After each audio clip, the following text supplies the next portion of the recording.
Hey guys, how are you doing? Good. Man. How are You got you? an impressive Thank DVD you. collection Right. behind you, Yeah, man. really.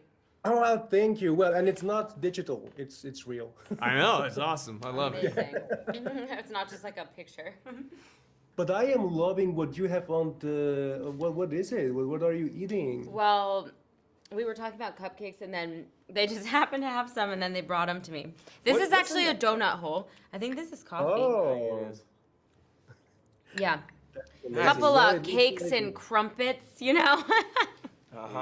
For the work that Sosie put in on this movie, she deserves some dessert. I okay? won't eat during the Yes, interview though. right. You need some calories now, right? Yeah, for real. So, guys, Kyle, I'm gonna start with you. Cool, let's do it. And obviously, you are no stranger to horror movies because you did a few of them already, especially in 2009 and 2010. So I was wondering, been that what would you long? say how much your personal relationship to horror changed or developed, between the making of The Haunting in Connecticut and Smile? It's interesting. I think like I'd always enjoyed horror films, and it was a really nice experience to jump into the horror world at the beginning because the horror community is really a pretty supportive community. They go to see the movies. They support the films. It's a bit of a family in its own way, and it feels like it's always been big, but it feels like it's grown, and it feels like it not only my personal experience with it, but it also feels like the way horror movies have been accepted into the mainstream has also shifted a little bit. It feels more acceptable not only into the mainstream, but also professionally, right? Like back in the day, you would make a horror film and it was more for the fans, and people would be like, yeah, great, it's a horror film, whatever. Like as an actor, people didn't really give it, I think, the credit that was due. And now to see that shift happening, you're seeing all these like amazing horror films, and people are really putting some big budgets into these movies, and you're watching these amazing stories be told, and finally being given sort of the gravitas and the respect that I think they've deserved for a long time. And that's been really fun to be a part of for the last 10 plus years. Watch all of that grow and shift and happen, and I'm very grateful to have been welcomed into that community. And I've met a lot of people through it, and people who have been very kind to me for a very long time. Even people that I've spoken to today who I've known for like a long time. It's very cool. Yeah. Yeah. Oh, that's awesome. That's Yeah. awesome. And Sosie, at one point in the movie, your character gets told, "Why would you become a doctor if not for the money?" And that character obviously doesn't understand that she does it because she loves it. And I was wondering if you ever actually had to protect your passion for movies and your job as an artist in front of other people in a similar way. Yeah, well, I mean, like, I think that all of question. us, yeah, that's a great question. I think, I just did a movie in between Smile and Now that like, I went to was in Kentucky, like a population of like 300 people. We we were carrying gear, like it was like a no budget movie, but like I had such an incredible experience, and all of us have had those experiences. And like actors notoriously will work for absolutely nothing, you know what I mean, constantly, and no matter how big you get, you'll like work for nothing. So Yeah. so I think that there is we do it because we love it, and like if you get paid, it is it's kind of like a bonus or like a cherry. Yeah, like I know, I mean, actors, like I'm always in awe of their passion, like how they will just do anything and everything, so I totally understand where she's coming from in that. I mean, I also think that other people have different motivations for working, and that's totally fine too. Like, I don't judge it either way. Everybody has to figure everything out. And so, but that's just personally, like, I think actors will always have that kind of like, Right, right. yeah. And Jesse, obviously, each smile, be it in the movie or in real life or in another film, each smile has a different meaning. And very often, as actors, you have to make, whenever you smile, you have to make us see the real meaning that the characters in the film don't necessarily see yet. So I was wondering, as an artist, how tricky can it be to bring across the real meaning behind a smile?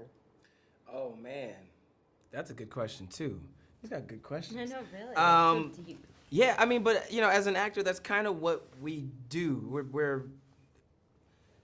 Our process is, well, at least mine, in my own experience, is a little bit of both. It's a little bit of like what's really going on with the character and how does this character feel versus what is it that the audience is going through and how does the audience feel, and you kind of want to marry the two so that you can tell the story that's being told and play your role. That's sort of like what I think you're getting at here is, especially when it comes to a smile, there's such a wide range that you can use a smile for in film and television. You can tell so many different things through a smile, and just the way that you gauge that, or being able to gauge that is sort of like, what the meat and bones of being an actor is. It's any expression, for example, how we use them. Those are all like tools that we use to tell a story. Right. And Kai, what would you say, how good are you at, recognizing the real meaning behind a smile? Because a lot of people are unable to see if a smile really is, like a smile, a happy smile, or if that smile is hiding something. I think it's tricky, and I think that's what makes this film so scary, right? Like, a smile is supposed to be a kind gesture. It's supposed to be something between me and you that's shared for a second, and it's nice, and it's something to say, I'm safe, I'm okay, But like anything else, people can find ways to abuse things that are meant to be kind or good and use it against somebody. It's the same thing as like, there's a guy in a van with some fucking candy. You know what I mean? Like, it's as simple as that. Candy's sweet. I like this. This is good. This should be good. So a smile in real life, I mean, it can be hard because sometimes people do have very twisted motives, and I think that's where things get really, really difficult because you never really can tell. You can use your best judgment, you can use your best instinct, but at the same time, at the end of the day, people are always just going to do whatever they're going to do, and it is what it is, and so that's what really gets fucked up, and especially again with a film like this, you're supposed to take something that's supposed to be kind and welcoming, and you twist it into something completely evil and change the meaning of it completely. Absolutely, yeah. And Sosie, last question to you. Your character has like 80 hours long weeks, and that's the reason why your boss believes that that's the reason why she might see what she sees. And as actors, you might be familiar with long shooting days and long weeks as well. So I was wondering, when you shoot a movie like Smile, how do you make sure you still get enough rest between the takes before you start to see people smiling at you the weird way?